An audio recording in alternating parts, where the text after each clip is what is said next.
از من دریغ میکنی آن گوهر ارزنده را، برخیز و عریانش بکن آن قنبل لرزنده را. تا وارد سوراخ بچه موشت شد، هر وعده که دادی فراموشت شد.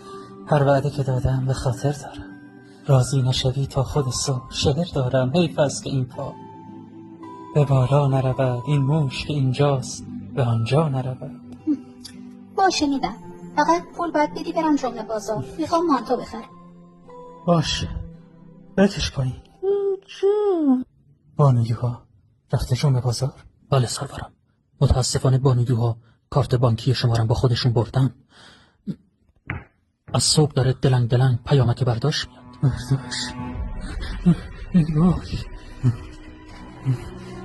ای کنه، خواهش میکنم منو بکنید.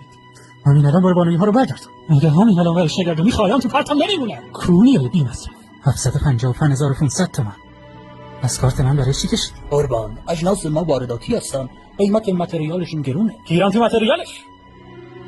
کسکش 5,500 که حداقل تخفیف میدادی لاشی. 5,500 سودمونه. ای کسکش. دیشب تا دسته دمیو کردی.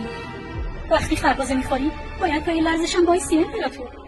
این مرتی که گرون فروش رو ببرین شاشندش کنی. سر چرکش نخ ببندی، فقط هم بهش هندونه بدیم بخوری.